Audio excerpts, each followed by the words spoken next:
Exercise number है ये 6। नाम है इसका त्रिभुज। ये प्रश्नावली इस बार बोर्ड में 4 अंक की है। एक वैकल्पिक प्रश्न आएगा, एक अति लघुरात्मक और एक आपका लघुरात्मक। 1 नंबर का वैकल्पिक है, 1 नंबर का अति लघुरात्मक है और 2 नंबर का लघुरात्मक है। कुल प्रश्न आएंगे 3, अंक हैं 4। आज हम जो टॉपिक कवर करने वाले हैं वो है बीपीटी का विलोम और इन पर आधारित प्रश्न। सबसे पहले हम चर्चा करेंगे बीपीटी पर। बीपीटी इसी का एक नाम है थेल्स प्रमेय और इसी का एक नाम और है आधारभूत समानुपातिकता प्रमेय। मतलब बीपीटी को हिंदी में आधारभूत समानुपातिकता प्रमेय कहते हैं। थेल्स ने इसकी व्याख्या की थी तो इसे थेल्स प्रमेय भी कहा जाता है। अब प्रमेय है क्या? प्रमेय जो है वो ये है कि आप सबसे पहले एक त्रिभुज की कल्पना करो जो आपके सामने है। एक त्रिभुज आ गया ए, बी और सी।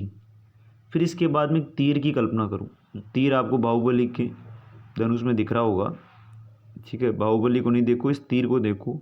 ये तीर निशाना लगा रहा है और इस प्रकार निशाना लगा रहा है कि ये त्रिभुज की कम से कम कितनी भुजाओं को काटे? 2 भुजाओं को काटे। ये काट चुका है 2 भुजाओं को और इस प्रकार काटे कि ये काटने वाली जो रेखा है ये इस तीसरी भुजा के क्या हो? समांतर हो।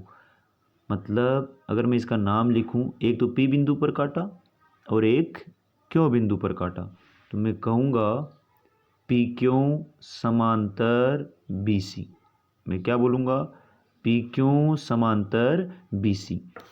इसका मतलब सिंपल सा समझ गए होगे आप कि ये चीज़ें आपको दे रखी हैं। क्या क्या दिया गया है? एक त्रिभुज दिया गया है आपको, एक रेखा दी गई जो त्रिभुज की किन्हीं 2 भुजाओं को काट रही है और इस प्रकार काट रही है कि वह तीसरी भुजा के क्या है?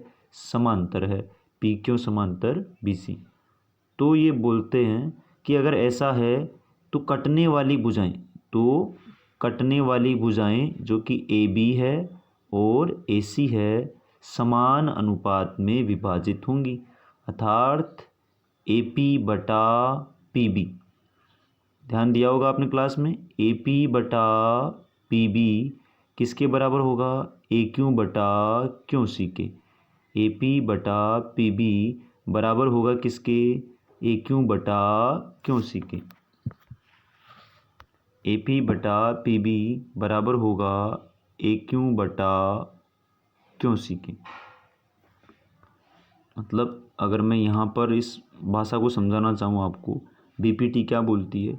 किसी त्रिभुज में कोई रेखा त्रिभुज की किन्हीं 2 भुजाओं को इस प्रकार काट रही है कि वह तीसरी भुजा के समांतर है, तो कटने वाली भुजाएं समान अनुपात में विभाजित होंगी। लैंग्वेज को रटने से अच्छा है कॉन्सेप्ट को समझ लिया जाए। यहाँ पर एक त्रिभुज ले लिया आपने, नाम दे दिया उसका ए बी सी। अब यहाँ पर एक रेखा ली गई जो त्रिभुज को किन्हीं 2 भुजाओं को काट रही है, जो त्रिभुज की किन्हीं 2 भुजाओं को काट रही है। जैसे पी पर काट दिया और एक क्यू पर काट दिया, तो कटने वाली भुजाएं समान अनुपात में विभाजित होंगी। कब? जब जो काटने वाली रेखा है वह तीसरी भुजा के क्या हो? समांतर हो। अर्थात पी क्यू समांतर बी सी आपको अगर दिया गया है, अगर आपको दिया है तो आप कहेंगे ए पी बटा पी बी।